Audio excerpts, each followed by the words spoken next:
നമസ്കാരം.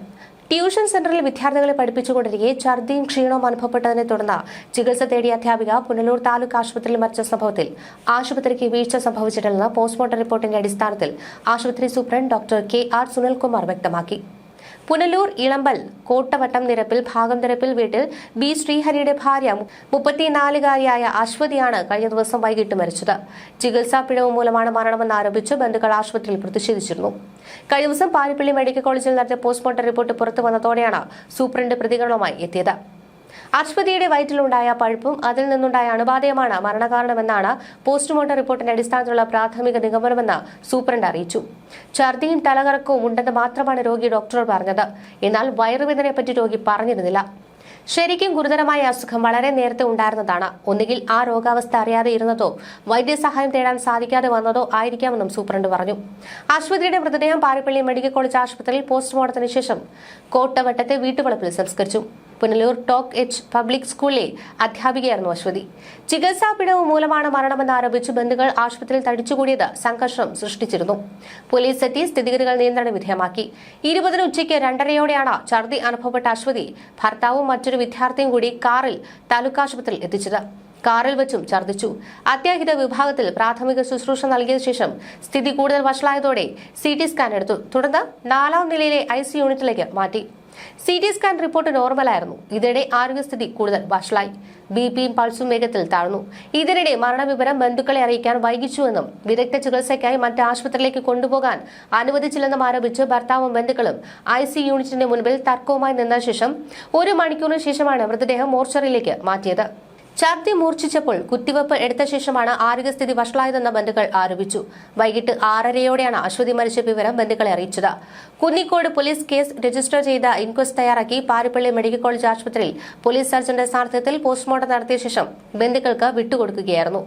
വീടിനു സമീപത്തെ ട്യൂഷൻ സെന്ററിലാണ് പഠിപ്പിച്ചുകൊണ്ടിരുന്നത്. ഏക മകൻ UKG വിദ്യാർത്ഥി ശ്രീദേവ്. കുളത്തൂപ്പുഴ സ്വദേശിയായ ചന്ദ്രബാബു പ്രസന്നകുമാരി ദമ്പതികളുടെ മകളാണ് അശ്വതി. ഛർദിയുമായി എത്തിയ അശ്വതിയുടെ അസ്വസ്ഥത വർദ്ധിച്ചതിനാൽ തലച്ചോറിന് എന്തെങ്കിലും തകരാറുണ്ടോ എന്ന സംശയത്താൽ CT സ്കാൻ എടുത്തിരുന്നുവെന്നും പരിശോധനാ ഫലം നോർമൽ ആയിരുന്നുവെന്നും ജീവൻ രക്ഷിക്കാൻ ആശുപത്രിയിൽ സാധ്യമായത് എല്ലാം ചെയ്തുവെന്നുമാണ് താലൂക്ക് ആശുപത്രി സൂപ്രണ്ട് സുനിൽകുമാർ പ്രതികരിച്ചത്. ICU യൂണിറ്റിൽ എത്തിയ ശേഷം പൾസും BPയും വേഗത്തിൽ കുറയുകയും ചെയ്തിരുന്നു. ഇതിനിടെ തിരുവനന്തപുരത്ത് അമീബിക് മസ്തിഷ്ക ജ്വരം ബാധിച്ച വയോധിക മരിച്ചു. കഴിഞ്ഞ 16-ന് അമീബിക് മസ്തിഷ്ക ജ്വരം സ്ഥിരീകരിച്ച പോത്തൻകോട് വാവറ അമ്പലം സ്വദേശിനിയായ 79-കാരി ഹബ്സ ബീവിയാണ് മരിച്ചത്. മെഡിക്കൽ കോളേജിൽ ചികിത്സയിലായിരിക്കെ ചൊവ്വാഴ്ച രാവിലെ 11 മണിയോടെയാണ് മരണം. 2 ആഴ്ച മുൻപ് പനി വന്നതിനെ തുടർന്ന് പോത്തൻകോട് സ്വകാര്യ ആശുപത്രിയിൽ ചികിത്സ തേടിയിരുന്നു.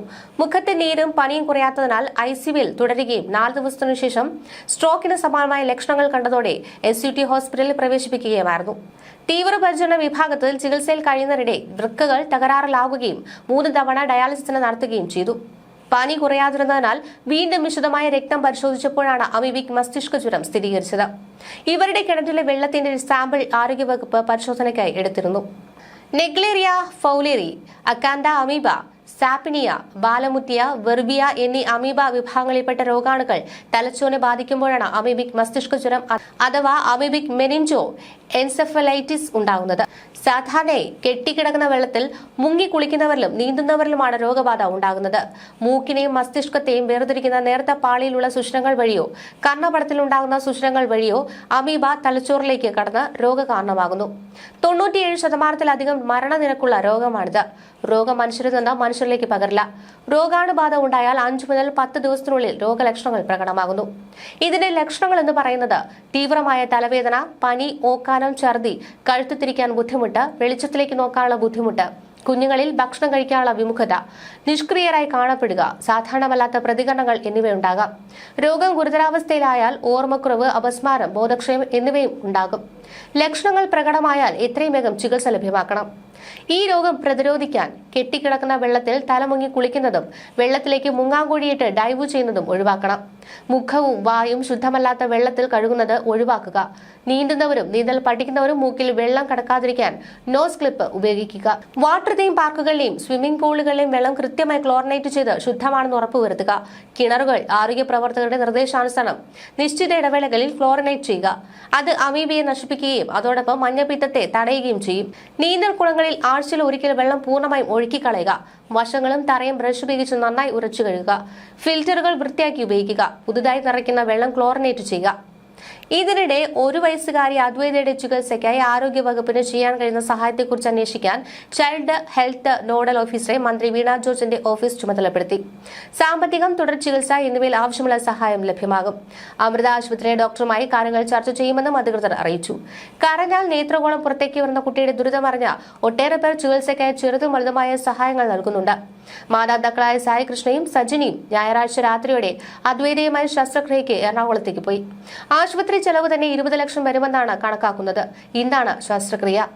കരഞ്ഞാൽ നേത്രഗോളങ്ങൾ പുറത്തേക്ക് വരുന്നതിനാൽ ബാൻഡേജ് ഉപയോഗിച്ച് കണ്ണുകളെ താങ്ങി നിർത്തണമെന്ന് ഡോക്ടർമാർ തന്നെ നിർദ്ദേശിക്കുകയായിരുന്നു. അച്ഛനെയും അമ്മയും ബാൻഡേജിന്റെ നേർത്ത വിടവിലൂടെയാണ് കുഞ്ഞ് കാണുന്നത്. ഉറങ്ങുമ്പോൾ മാത്രമാണ് ബാൻഡേജ് മാറുന്നത്. സമാന രോഗം ബാധിച്ചിരുന്ന അദ്വൈതയുടെ ഇരട്ട സഹോദരി അർത്ഥിത 2 ആഴ്ച മുൻപാണ് മരിച്ചത്. ഗർഭാവസ്ഥയിലും ജനിച്ചപ്പോഴും ഒരുവിധ വൈകല്യവും കുഞ്ഞുങ്ങൾക്ക് ഉണ്ടായിരുന്നില്ല. 10 മാസമായപ്പോഴാണ് കണ്ണുകളുടെ വൈകല്യം തിരിച്ചറിഞ്ഞത്.